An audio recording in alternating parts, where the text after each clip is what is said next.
Peut-être comme moi, vous venez d'acquérir une toute nouvelle arbalète, ou peut-être vous sortez la vôtre du garde-robe en vue de votre prochaine saison de chasse. On est tenté de l'expédier à l'atelier pour faire un entretien annuel, mais savez-vous que vous pouvez vous-même le faire à la maison avec un minimum d'équipement? Je m'explique. Une inspection visuelle est de mise lorsqu'on sort notre arbalète du rancor. Entre autres, une inspection visuelle, entre autres, des différentes composantes. On remarque que sur une arbalète, la majorité des composantes sont fixées grâce à des vis Allen. Parce qu'une arbalète, lors du tir, déploie énormément de vitesse et de pression retransmises en vibration dans tout l'ensemble de l'arme. Ce qui fait que cette vibration-là peut affecter certaines composantes. C'est pour ça que je me munis d'un outil avec différents types de clés Allen et je fais le tour de mon arbalète pour m'assurer que toutes les vis sont encore bien serrées. Quelquefois, même l'arbalète manque de précision. Savez-vous que la vibration engendrée par l'arme peut quelquefois affecter la base ainsi que les montures de votre lunette de visée? Encore une fois, la clé Allen me permet de bien venir fixer l'armature de ma lunette de visée pour m'assurer que le désajustement ne provient pas de cette partie.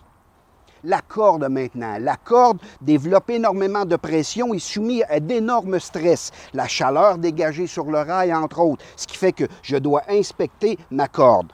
Une corde d'arc ou d'arbalète est munie de multitudes de brins torsadés, entrecoupés ici d'une surliure qu'on appelle un tranche-fil. Les brins torsadés nécessitent un cirage régulier. Donc, ma corde d'arbalète ici, lorsque je regarde l'intérieur de mon mécanisme, grâce à mon tube de cire, je viens d'appliquer une mince couche de cire sur mes brins torsadés qui sont à nu. Au niveau du tranche-fil, nul besoin d'y mettre de la cire. Cependant, la raille dégageant énormément de chaleur lors du tir, je me permets de me procurer un petit tube de lubrifiant, ici que je viens appliquer parcimonieusement sur le rail, pas trop parce que je ne veux pas encrasser mon mécanisme, mais suffisant pour que ma corde puisse glisser librement. Donc, une fois que j'ai fait le tour de toutes mes vis et que j'ai inspecté ma corde ainsi que mon tendeur, évidemment, il est temps d'inspecter mes flèches. Surtout les flèches en fibre de carbone. Assurez-vous qu'il n'y a pas de petites écaillures, de petites graphines qui pourraient venir affaiblir la fibre de carbone. Donc, l'inspection visuelle ici est de mise. Observez vos empennes si elles sont toujours bien collées et remarquez l'encoche qui est toujours bien ajustée en fonction de la plume coque qui va venir s'insérer dans le rail. Cette encoche-là n'est pas placée là au hasard. Vous voulez par exemple la remplacer avec une encoche lumineuse, qu'à cela ne tienne, reposez-la dans la même position que l'encoche d'origine.